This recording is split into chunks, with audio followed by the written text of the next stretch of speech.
Deputy Speaker. I'm going to talk about the productivity gap, which was raised in the autumn statement. I'm going to stick to the autumn statement because that was the subject on the motion today. The productivity gap, in my opinion, is one of the things we fail on repeatedly, is because we forget half of the population. So, talking of the infrastructure spending that was announced in the autumn statement, and we all know, let's stop pretending that that is going to mainly create jobs that are filled with men. What I am asking for very specifically of the government is to do something about it.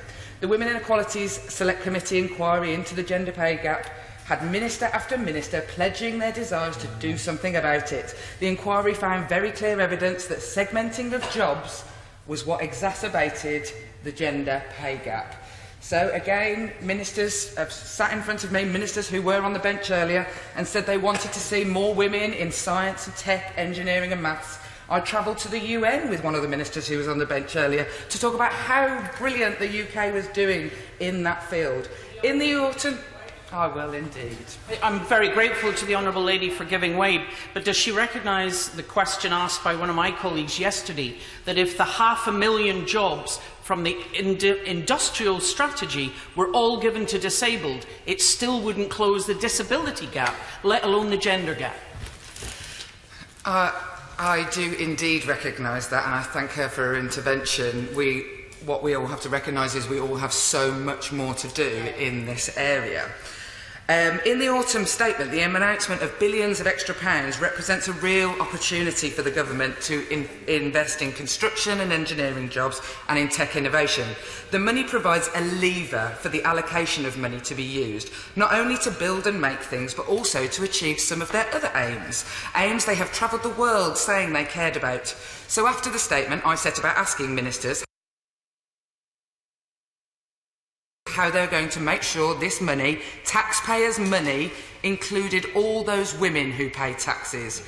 And was it going to be spent on our prosperity? I asked the Chancellor if he had plans to set targets for women's employment. I wonder if we can guess what he said. He did not say, why, yes, we will stay true to our word about women's gainful employment and the breaking down of gendered roles in employment. No, he said, and I quote, the government has no plans to set targets for women's employment to be achieved as a result of the National Productivity Investment Funds. So it is clear that not only women lose out in the cuts, we also make no gains from the government when the government finally decides to start spending money. There is a huge amount of research that shows that instead of always reaching for the shovels when we spend on infrastructure, we need to see our people's services as infrastructure. Investment in childcare and, very topically, care services creates more jobs than any road building and also has double the effect on productivity by freeing up the adults of working age from the extra responsibilities that they have which stop them from work. I need not say that that is mainly done by women.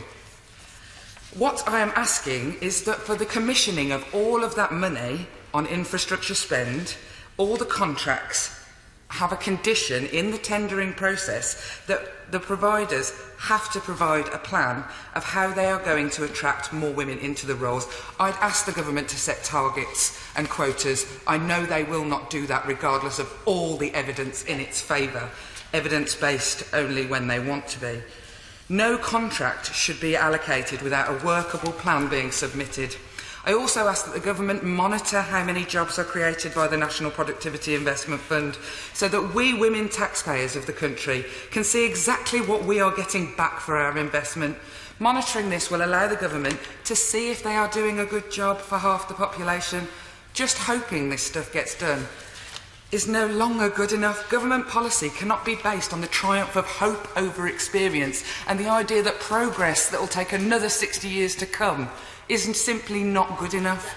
Experience and evidence shows us today that only 1% of direct construction jobs are held by women and 14% across the entire construction industry, including all administration, and that in that field there is a 16% gender pay gap. So we are investing in a sector where women don't have jobs, and when they do get them, they can expect to be paid considerably less than their male colleagues. I want this investment in house building, road building, research and development. I just want the benefits to be shared equally. At the moment, women are getting 1%, while 99% goes elsewhere.